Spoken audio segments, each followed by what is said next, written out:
আল্লাহ রাসূল গোটা বিশ্ব জগতের জন্য রহমত। আল্লাহ হচ্ছে রব্বিল আলামিন, আলহামদুলিল্লাহি রব্বিল আলামিন, আর নবী হচ্ছে রাহমাতুল লিল আলামিন।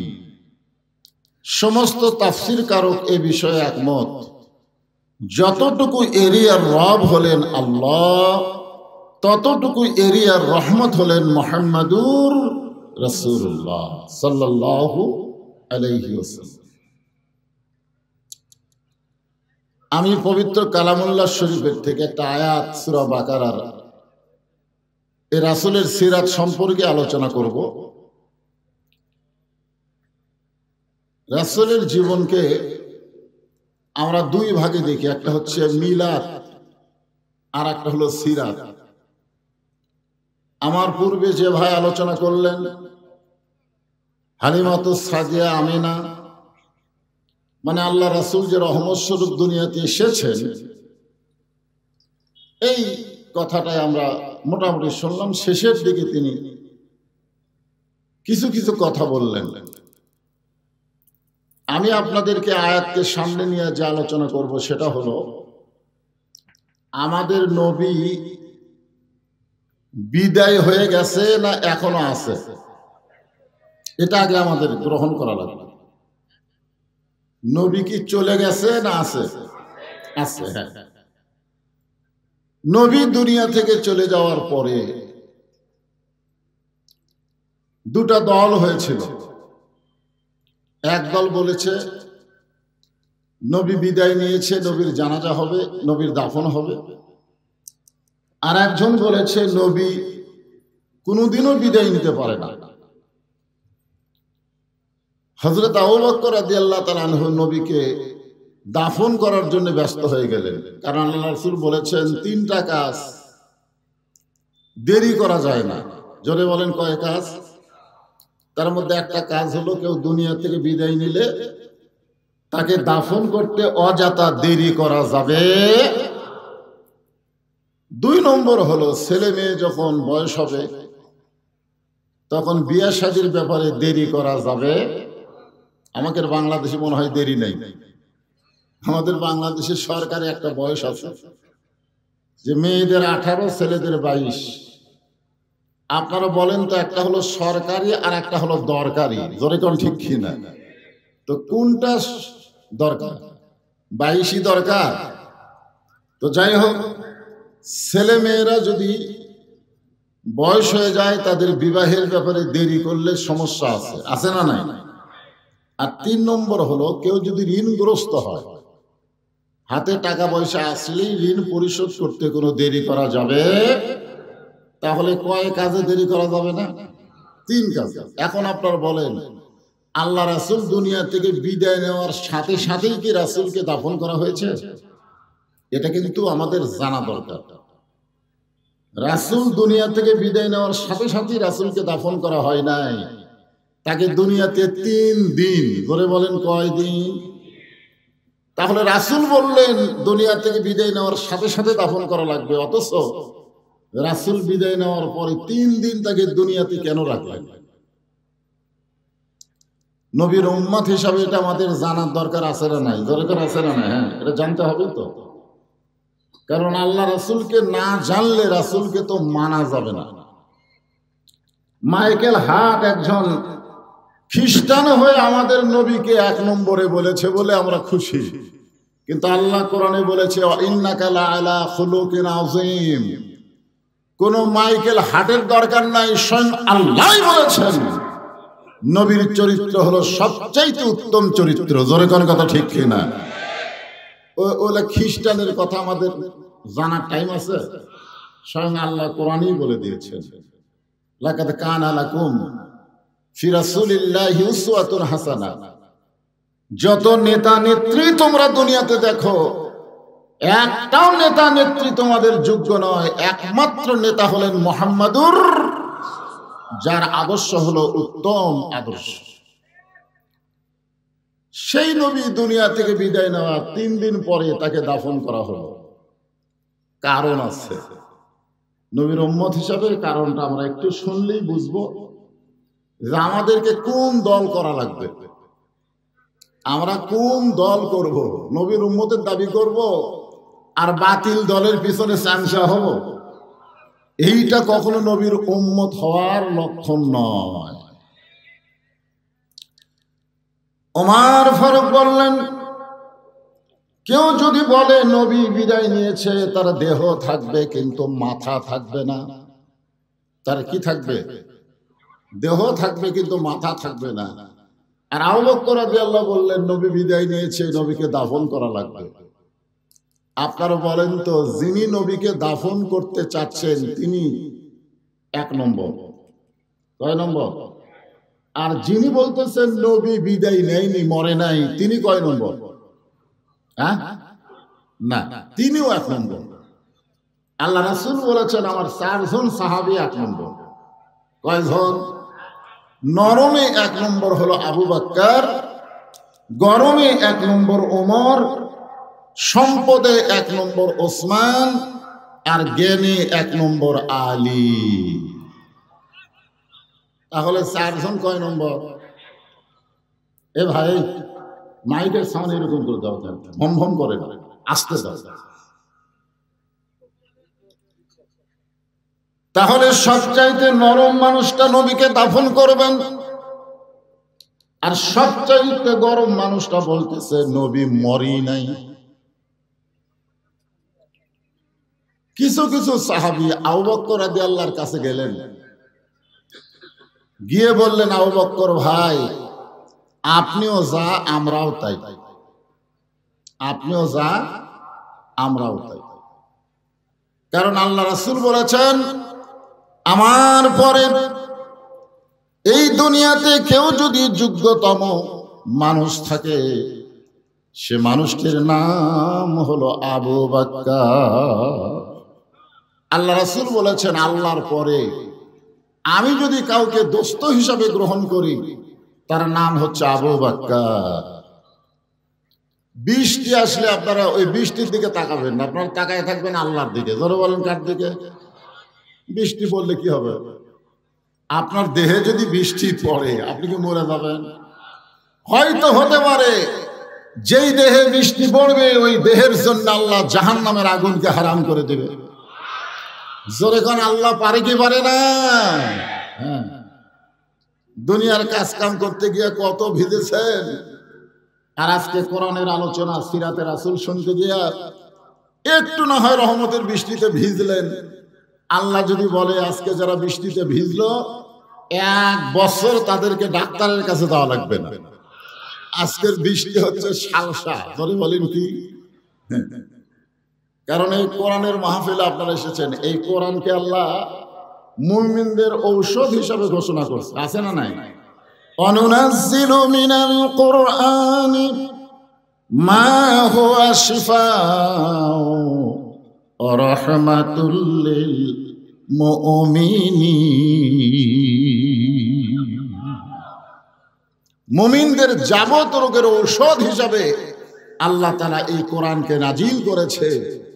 আমরা সেই নবী মানি তো কোরআন। নবী মানে কি? আমরা কোরআন পাইছি কার কাছ থেকে? আপনারা অনেকেই জানেন, উম্মাহাতুল মুমিনিন মা আয়েশার কাছে গিয়ে সাহাবীরা জিজ্ঞাসা করলেন, মা, নবী সম্পর্কে আমরা জানতে চাই।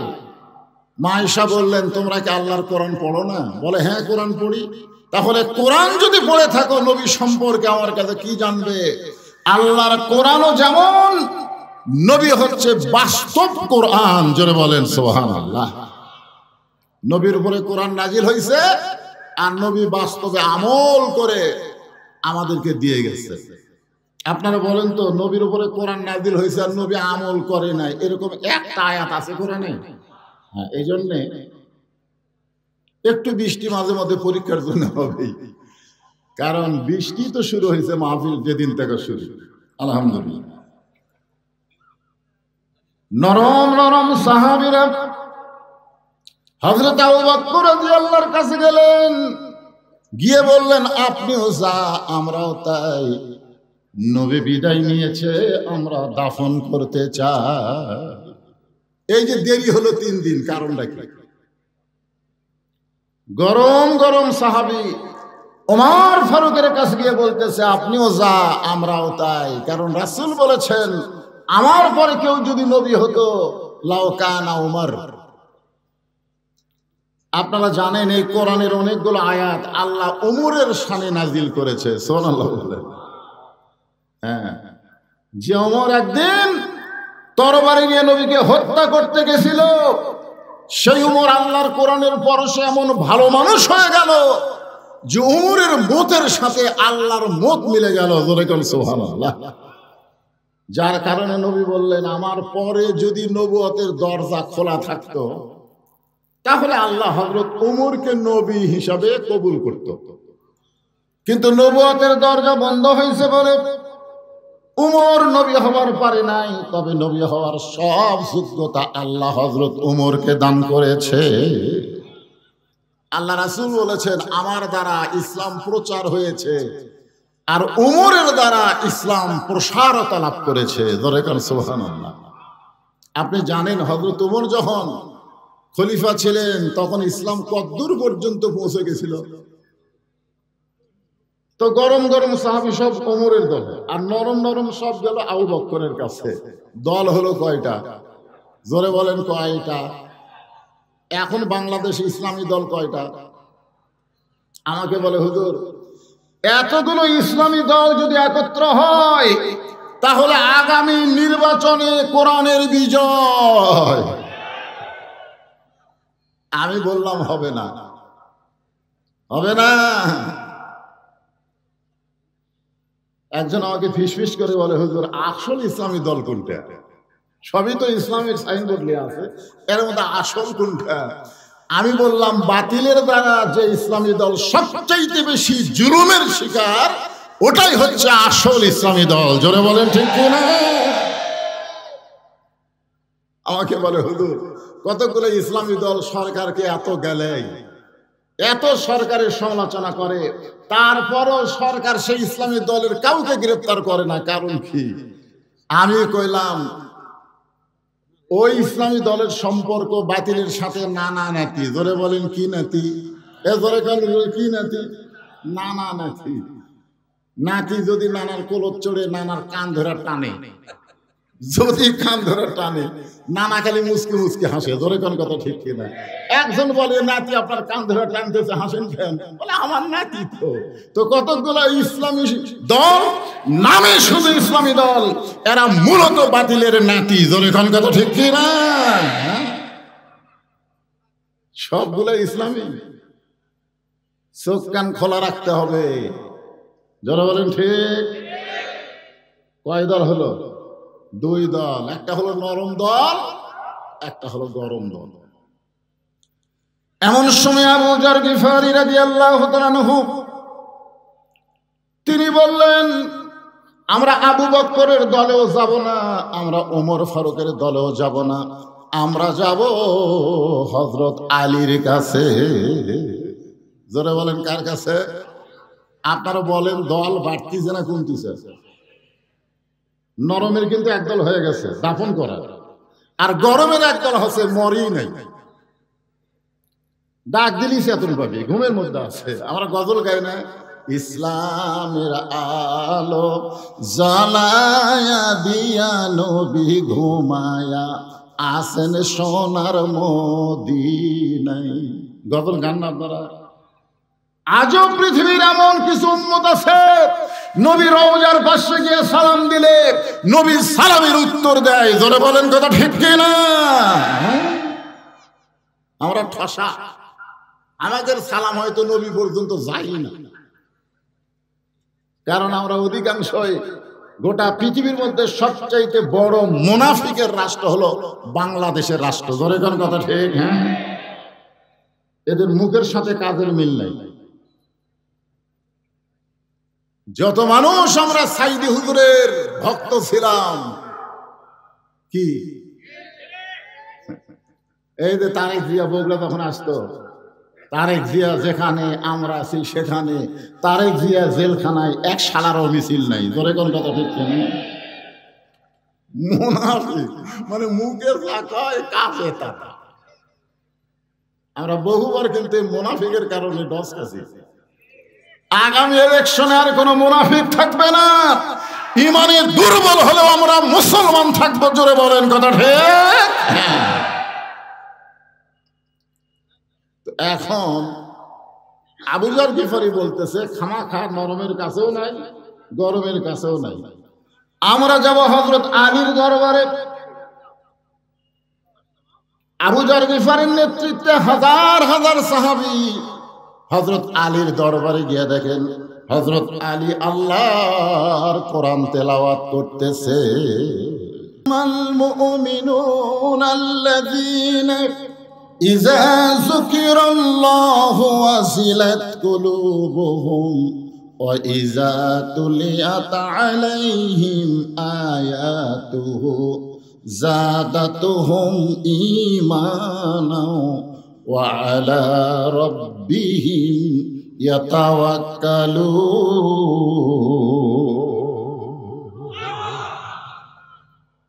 আবু যর গিফারির নেতৃত্বে হাজার হাজার সাহাবী গেছে কোথায়? হযরত আলীর দরবারে। গিয়ে দেখে হযরত আলী কি তেলাওয়াত করে?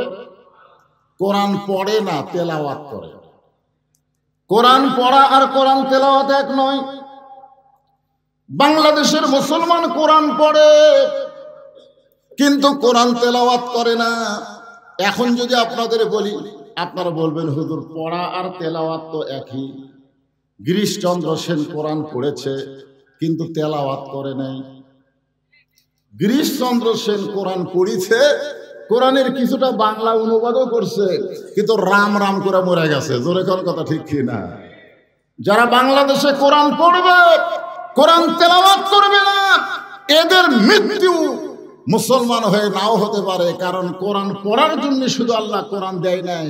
কোরআন তেলাওয়াত মানে কোরআন পড়তে হবে, কোরআন বুঝতে হবে, কোরআন অনুযায়ী নিজের জীবনকে সাজাতে হবে। জোরে কোন কথা ঠিক?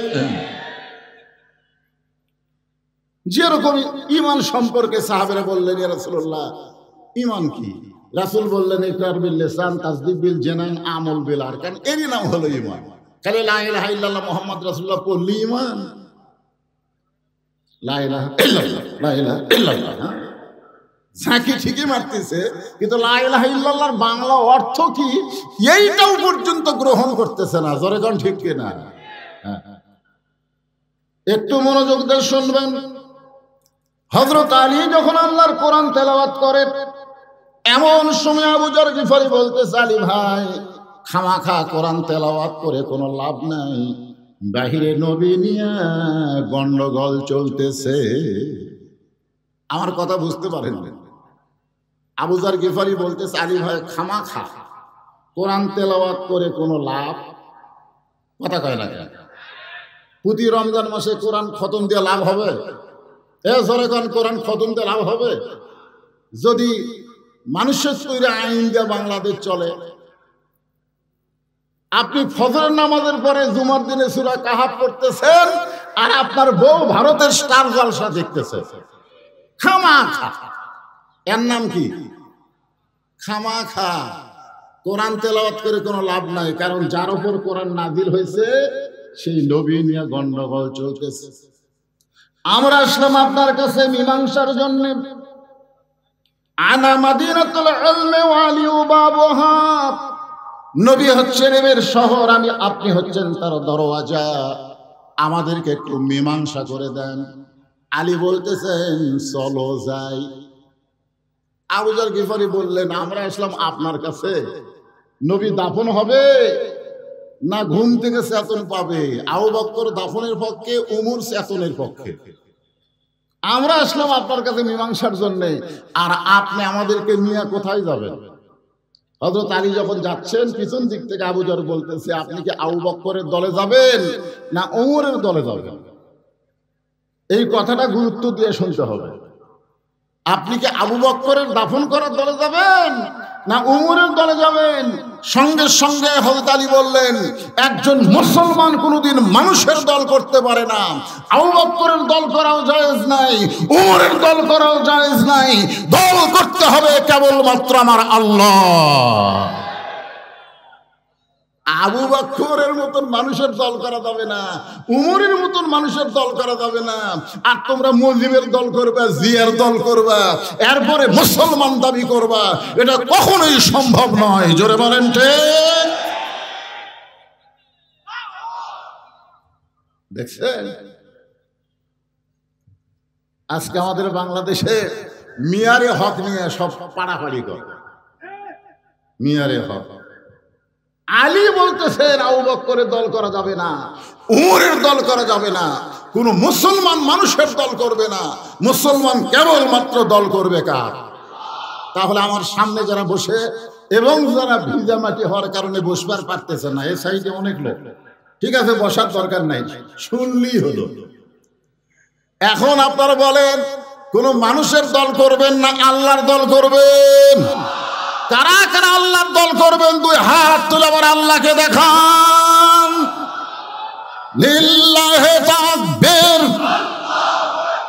হাত নামান। আল্লাহ, সিরাত মাহফিল সফল হয়ে গেছে। আল্লাহ, এতগুলা মানুষ সবই তো আল্লাহর দল করে। কি ভাই, মানুষের দল করা যাবে?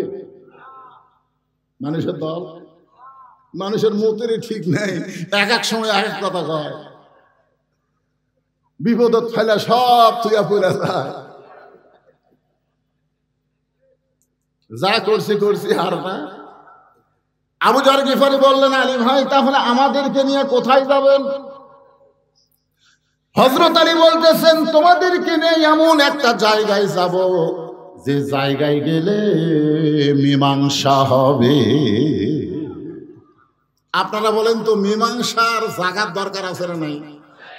আপনাদের এলাকায় মীমাংসার জায়গা কোনটা? আদালত। আমি নিজের চোখে দেখছি আমার এলাকায়। আমি মসজিদের মধ্যে আসরের নামাজ পড়তে ঢুকবো, নামাজেরও সময় হয়ে গেছে, এমন সময় দেখি 3 জন মুসল্লি খালি ঘড়ি দেখতেছে, হুজুর নাই। ধরে কোন কি নাই? হুজুর নেই। ওরা খালি দরজার দিকে তাকায় আছে, একটা হুজুর আসলেই সামনে দিবি। কিন্তু না, আমি ফাঁকটা দেখে আমি মনে করলাম আমি ঢুকলে তো আমাকে দিবি, দরকার নাই। আমি একটু ফাঁক থেকে সরে এসে দেখি তো ওরা করে। তা আমার এলাকা তো আমি দেখলাম, খেয়াল করে, একজন জামাত ইসলাম করে, এই 3 জনের একজন কি করে? জামাত ইসলাম করে, একজন আওয়ামী লীগ করে, একজন বিএনপি করে। তো এখন নামাজের একটু সময় হয়ে গেছে, তখন আওয়ামী লীগ বলতেছে জামাত ইসলামকে, যা সামনে যা। তো জামাত ইসলাম বলতেছে, ভাই তোর দল ক্ষমতা আছে, তুই সামনে যা। আওয়ামী লীগ বলতেছে, পাগলা হাই, মাঝে মধ্যে নামাজ পড়ি কিন্তু পড়াবার পারি না। তখন বিএনপি বলতেছে, ভাই তোর দল হলো স্বাধীনতার ঘোষক, আমি তো রাজাকার, তুই সামনে যা। আমি বেশি পারলে আকামত পারি ভাই, সামনে পারি না। তখন মীমাংসা কি হবে? নামাজ তো পড়াই লাগবে। তখন বলতেছে, ভাই তাহলে আমরা রাজাকার হয়ে সামনে যাই। আওয়ামী লীগ, তুই জামাত, আমি আওয়ামী লীগ, ওই বিএনপি, ওটা হলো বাহিরের কথা, ভিতরে কোনো দল নাই। মীমাংসার জন্য আমরা কাতারবদ্ধ হয়ে নামাজ পড়তে চাই। জোরে কণ্ঠে আপনারা বলেন, মীমাংসার জায়গা আছে না না? এই জন্য আয়াতে কারিমা পড়েছি, ইয়া আইয়ুহাল্লাযীনা আমানুস্তাঈনু বিস-সাবরি ওয়াস-সালাহ ইন্নাল্লাহা মা'আস-সাবিরিন।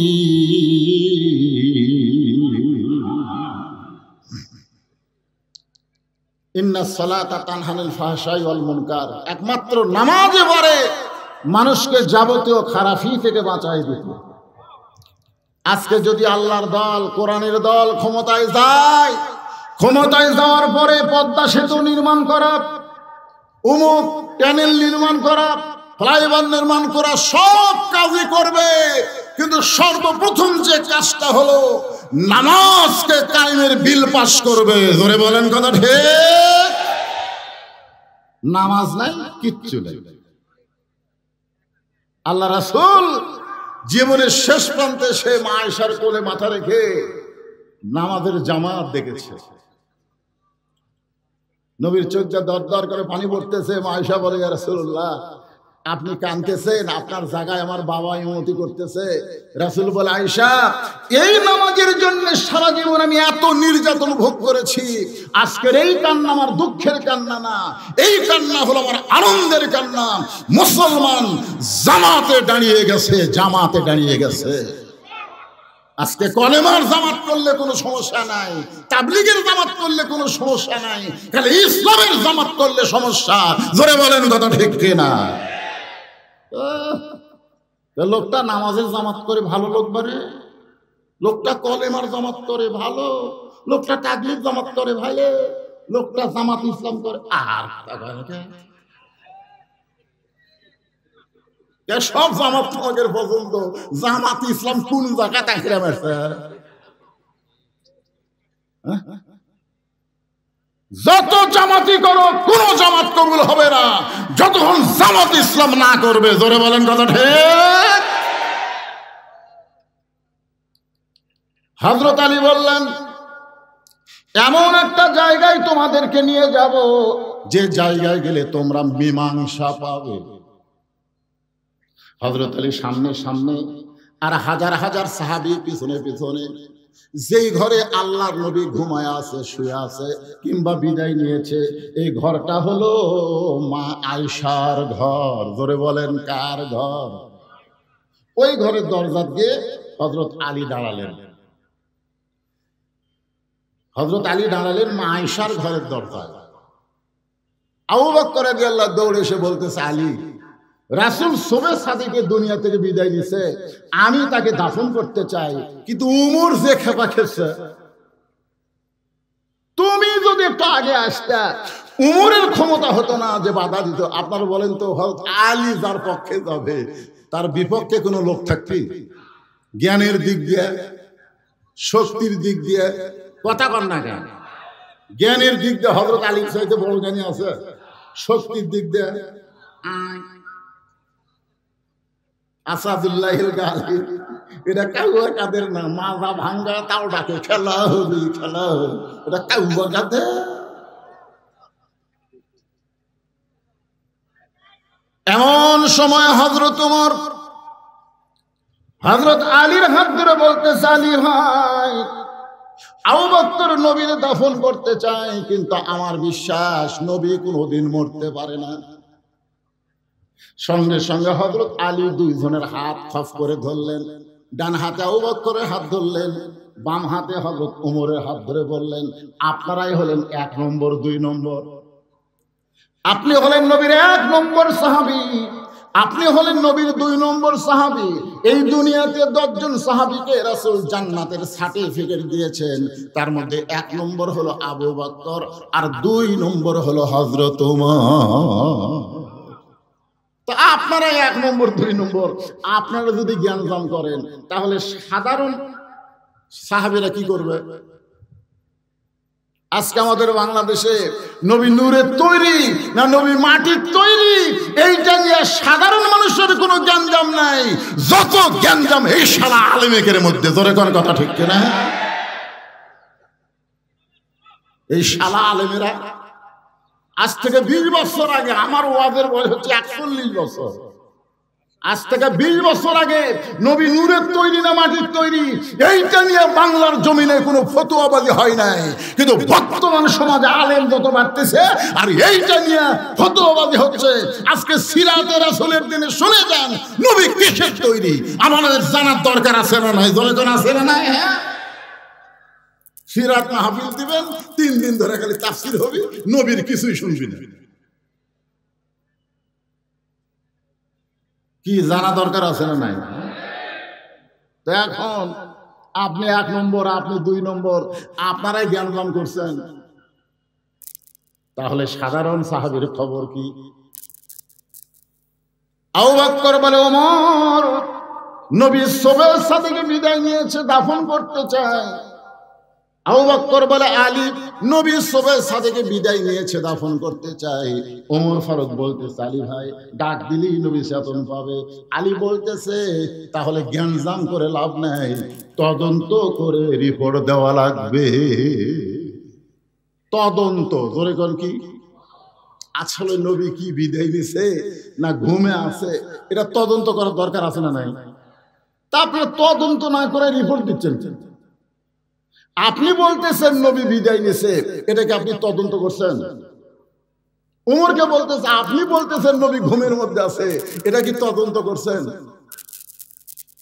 তদন্ত করা লাগবে, এই ঘরের মধ্যে ঢুকে দেখা লাগবে নবী কি অবস্থায় আছে। ওমর ফারুক বললেন, তাহলে তদন্ত কে করবে? হযরত আলী বললেন, ঘরের মালিক যিনি, তদন্তের দায়িত্ব দিবেন তিনি। আপনারা বলেন তো ঘরের মালিককে? আরো জোরে। উম্মাহাতুল মুমিনিন মা আয়েশা। আপনারা অত দূর না কর পারলে বলবেন মা আয়েশা। ধরে বলেন কি?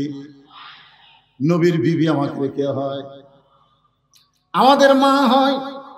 এই কারণেই মা আয়েশা যাকে বলবেন তিনি তদন্ত করবেন। আলী বলতেছেন, ও মা, নবী সম্পর্কে বাহিরে জ্ঞানজাম বেঁধে গেছে। একদল বলতেছে নবী বিদায় নিছে, আর একদল বলতেছে নবী ঘুমের মধ্যে আছে। মা, নবী কেমনে আছে এটা তদন্ত করে আগে রিপোর্ট দেওয়া লাগবে। এখন আপনি বলেন তদন্ত কে করবে? মা আয়েশা ঘরের ভিতর থেকে বললেন, নবীর মাদ্রাসার 1 নম্বর ছাত্র যিনি, তদন্তের দায়িত্ব পাবেন তিনি। আপনারা বলেন তো নবীর মাদ্রাসার 1 নম্বর ছাত্রকে? আল্লাহর নবী বলেছেন, ইন্নী বুইসতু মুআল্লিমান, আল্লাহ আমাকে শিক্ষক করে দুনিয়াতে প্রেরণ করেছেন। লিউতাম্মিমা মাকারিমাল আখলাক, আর আমার ছাত্র যারা গোল্ডেন A+ পাইছে তারা, সুবহানাল্লাহ বলেন। এর মধ্যেও তো 1 নম্বর আছে, আছে না নাই? মায়েশা বললেন, 1 নম্বর ছাত্র যিনি, তদন্তের দায়িত্ব পাবেন তিনি। সমস্ত সাহাবীরা বিশ্বাস করলেন 1 নম্বর হলো আবু বকর। আবু বকর এখন মা আয়েশার ঘরের দরজায় সালাম দিচ্ছেন, আসসালামু আলাইকা ইয়া রাসূলুল্লাহ। সুবহানাল্লাহ বলেন। সালাম দেওয়ার সাইজ আছে না নাই? এজরাকান আছে না নাই? আল্লাহ রাসূল বলেছেন, আসসালামু ক্বাবলাল কালাম, কোনো কথাবার্তা বলার আগেই দেওয়া লাগবে সালাম। আমি যদি বলি শাহাবুদ্দিন ভাই আসসালামু আলাইকুম, সালাম হবে? আমি যদি বলি আলমগীর ভাই আসসালামু আলাইকুম, সালাম হবে? আমি যদি বলি চেয়ারম্যান সাহেব আসসালামু আলাইকুম, সালাম হবে? কেন হবে না? কারণ আগে আমি আলমগীর ভাই, শাহাবুদ্দিন ভাই, চেয়ারম্যান সাহেব বলেছি। এগুলা বাদ দিয়ে আগে সালাম দিয়ে বলতে হবে, আসসালামু আলাইকুম শাহাবুদ্দিন ভাই, আসসালামু আলাইকুম আলমগীর ভাই। আগে সালাম, তারপরে কালাম। তাহলে যারা বলে ইয়া নবী সালাম আলাইকা, আপনারা বলেন তো এরা সালামের আদব আদায় করলো? আগে ইয়া নবী কইয়া তারপরে সালাম দিল। আমি যতবার হজ করতে গেছি ইয়া নবী সালাম আলাইকা দেওয়া কাকু দেখিনি। সবাই বলেছে আসসালামু আলাইকা ইয়া রাসূলুল্লাহ, আসসালামু আলাইকা ইয়া হাবিবুল্লাহ। আগে সালাম তারপর ইয়া রাসূল, আগে সালাম তারপর ইয়া নবী। জোরে বলেন কথা ঠিক না? আগে ইয়া নবী কে? ইয়া নবী দল আছে নাকি? কথা কয় না কেন? আচ্ছা, বাজান কোনো ফিতনা বাজানোর জন্য না, নবীর হাদিস এটাকে আপনারা মানেন? আসসালামু ক্বাবলাল কালাম, এটাকে আপনারা মানেন? মানেন? অনেক বক্তারা ভুল করে। আজকের মাহফিলের সম্মানিত সভাপতি, আজকের মাহফিলের সম্মানিত প্রধান অতিথি, আজকের মাহফিলের সমস্ত শ্রোতা মণ্ডলী, সবাইকে লক্ষ্য করে আমার সালাম, আসসালামু আলাইকুম। কিন্তু আগে এত কথা কইয়া তারপরে সালাম দিলি করে? সালাম দেওয়ার পর আপনি সভাপতি গণ, প্রধান অতিথি গণ, যা ইচ্ছা তাই গণ, আগে সালাম দেওয়া লাগবে। নবীর এই হাদিস অনুযায়ী আগে কি? সবাই বলেন আগে কি? আরো জোরে। আবু বকর রাদিয়াল্লাহু সালাম দিলেন, আসসালামু আলাইকা ইয়া রাসূলুল্লাহ।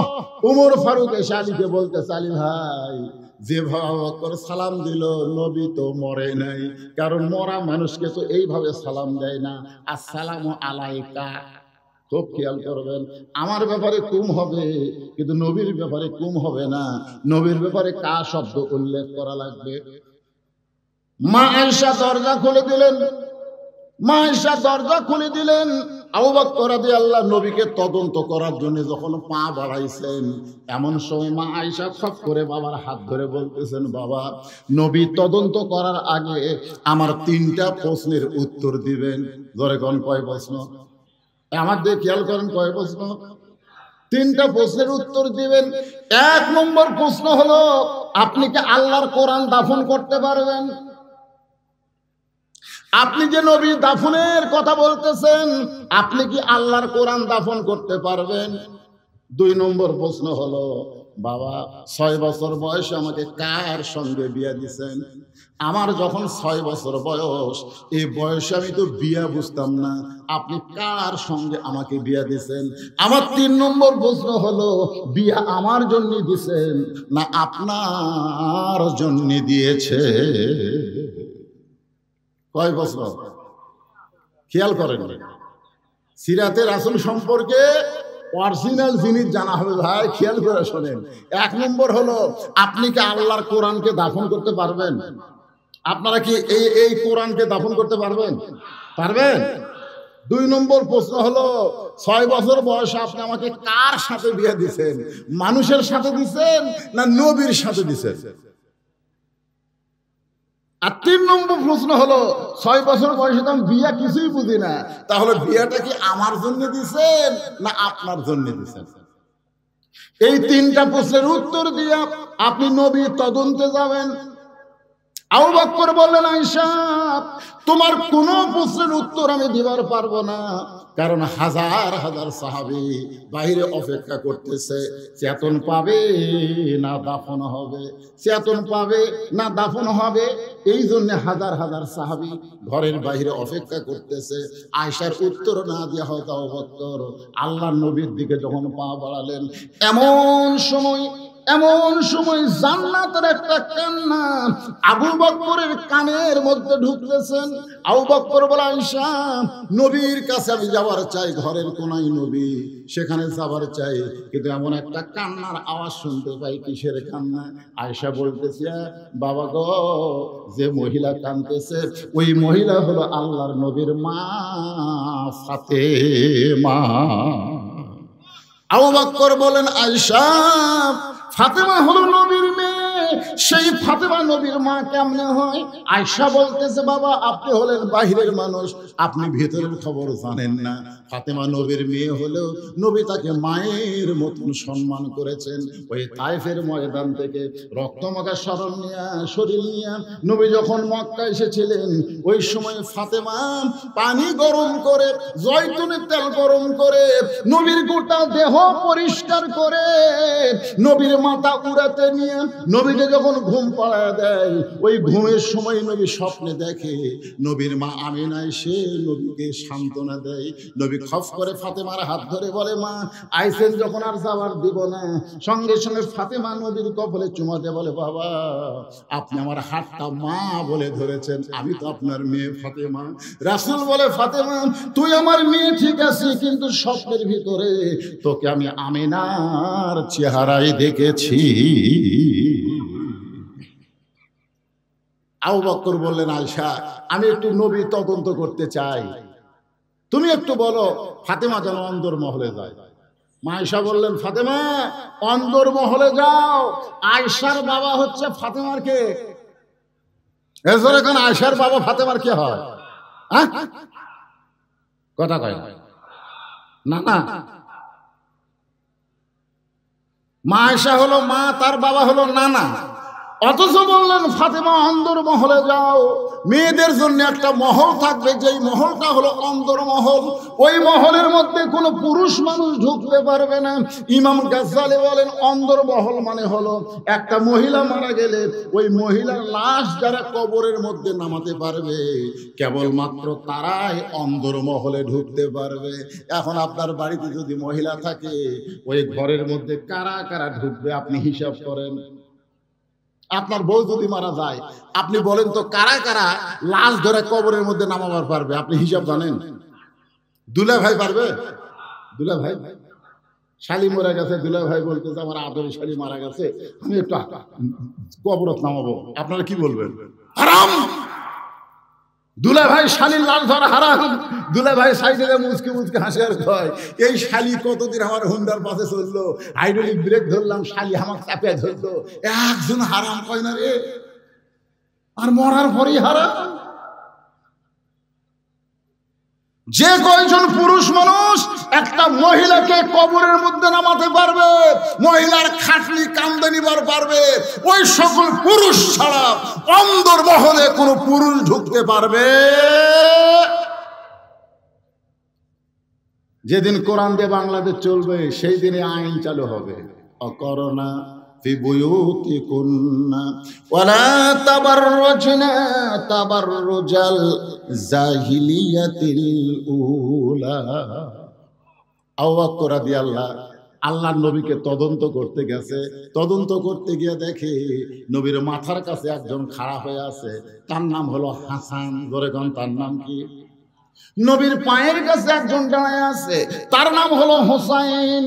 যেই মাত্র আবু বকর গেছে নবীর কাছে, সঙ্গে সঙ্গে দুই ভাই দৌড়ে এসে আবু বকরের দুইটা হাত ধরে বলতেছে, ওগো মুরব্বি, সকাল থেকে নানা নানা বলে ডাকতেছি, এখন পর্যন্ত নানা কোনো কথা কয় না, আমরা নানা ছাড়া বাঁচবো না, আপনি নানাকে ডাক দেন, কারণ নানার মুখে গল্প শুনেছি, আপনার মতন ভালো মানুষ দুনিয়াতে কেউ নাই। আবু বকর চমকে গিয়ে বলতেছে, তোমার নানা আমার কি গল্প করেছে? হাসান হোসেন খুব দুষ্ট ছিল, দুষ্টামি যখন করতো আল্লাহ নবী বলতেন, ও হাসান হোসেন আয় ভাই, তোদেরকে একজন মহামানবের গল্প শোনাই। হাসান হোসেন তখন নবীর কাছে বসে বলে, না না, তাহলে একজন মহামানবের গল্প শোনান। এবার আল্লাহ নবী বলে, তাহলে শোন, একদিন বলেছিলাম গভীর রাত্রে মক্কা থেকে মদিনায় হিজরত করব। এই কথা বলার 6 মাস পরে মক্কা থেকে মদিনায় হিজরত করার জন্য আবু বকরের ঘরের দরজায় ডাক দেওয়ার সঙ্গে সঙ্গে দরজা খুলে দেয়। আমি বললাম, আবু বকর তুমি কি ঘুমাও না? আবু বকর বলে, রাসূলুল্লাহ ওই যে 6 মাস আগে বলেছিলেন আমাকে সঙ্গে করে মদিনায় যাবেন, আজ পর্যন্ত আমি ঘুমাইনি, বরং সারা রাত দরজায় দাঁড়িয়ে থাকি। হাসান হোসেন বলে, না না, ওই মহামানব সম্পর্কে কি আর কোনো গল্প নাই? রাসূল বলে, হাসান রে, হোসেন রে, শোন, ওই গাড়ে সুরের মধ্যে আমি দুর্বল হয়ে যখন ঘুমায় যাই, আবু বকর তখন ছিদ্রের মুখে পা লাগায়, বিষাক্ত সাপ পায়ে কামড় দেয়, কিন্তু আবু বকর আমাকে ঘুম থেকে ডাক দেয় না। একসঙ্গে আবু বকরের চোখের পানিতে আমার ঘুম ভাঙ্গে যায়। আমি বললাম, আবু বকর কি জন্য কাঁদতেছো? বাড়ির কথা মনে করে কান্দো, বিবির কথা মনে করে কান্দো। আবু বকর বলে, রাসূলুল্লাহ আপনি যখন ঘুমায় গেছেন আমি ছিদ্রের মুখে পা দিয়েছি, কি জানো বারবার আমারে কামড় দেয়। রাসূল বলে, আবু বকর তোমার সাপে কামড় দেয়, তুমি আমারে কেন যাতন করো না? আবু বকর বলে, হুজুর আমার জীবনের চাইতে আপনার ঘুমের দাম অনেক বেশি, আমি আমার জীবনের চাইতেও আপনার ঘুমকে বেশি ভালোবাসি। আর কতগুলা শালারা কয়, ওয়াইস করুনি সব দাঁত ভাঙ্গিছে। শালারা আপনার বলেন, ইচ্ছা করে কেউ যদি দাঁত ভাঙ্গে এটা কবিরা গুনাহ। তোর এখন কথা ঠিক কিনা? নবী কি ইচ্ছা করে দাঁত ভাঙ্গিছে না উহুদের ময়দানে দাঁত ভাঙ্গিছে? আর গাঁজা খুলিরা কয় 32 দাঁত ভাঙ্গিছে। জি জি,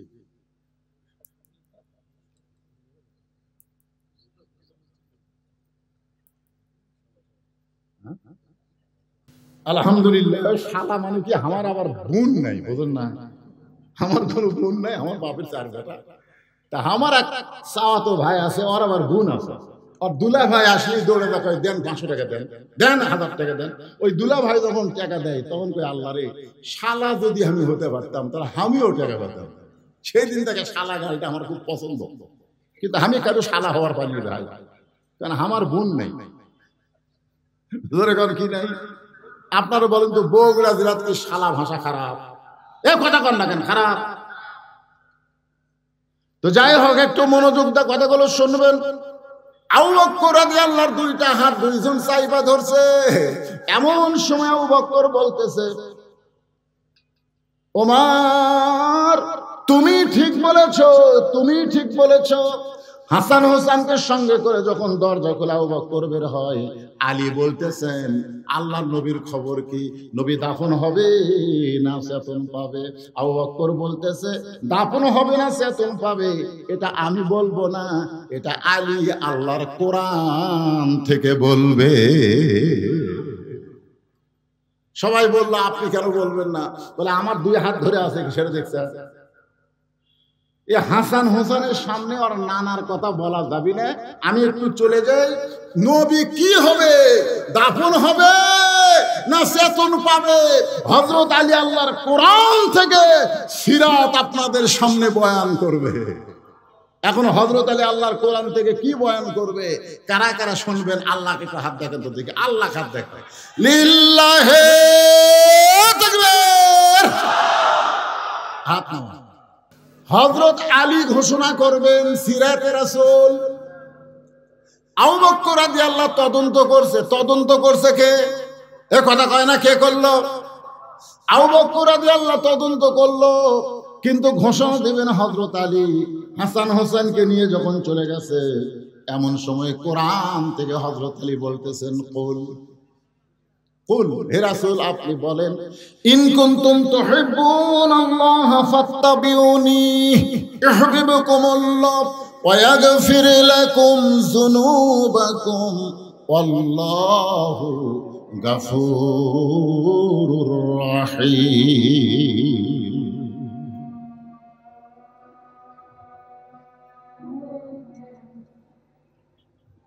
এই আয়াতের বাংলা অর্থ জানেন?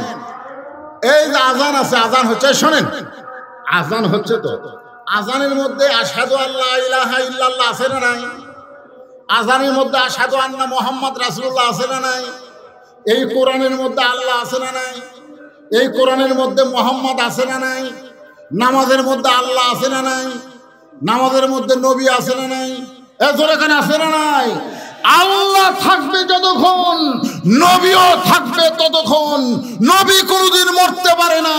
নবী হলো প্রত্যেকটা উম্মতের আদর্শ। জোরে বলেন কথা ঠিক কিনা? নবী মরছে, আপনার মাথায় টুপি এটা কার? জোরে করে দেখান। আপনার মুখের দাড়ি এটা কার? আপনার লেবাসুত তাকওয়া এটা কার? তার মানে নবী মরে নাই, নবী আছে প্রত্যেকটা উম্মতের কলিজায়। জোরে বলেন কথা ঠিক। আমরা নবীকে অনুসরণ করে আমল করে বাকি জীবন চলতে চাই। আজকের সিরাত মাহফিলকে আল্লাহ কবুল করুক। জোরে বলেন আল্লাহুম্মা আমিন। আর এখানে আজান হবে, বিশাল জামাতে নামাজ হবে। সংক্ষিপ্ত সময়ের মধ্যে আমি যা বললাম, আল্লাহ বুঝ মোতাবেক বক্তা শ্রোতা সবাইকে আমল করার তৌফিক দান করুক। সকলে বলে আল্লাহুম্মা আমিন। আসসালামু আলাইকুম ওয়া রাহমাতুল্লাহি ওয়া বারাকাতুহু।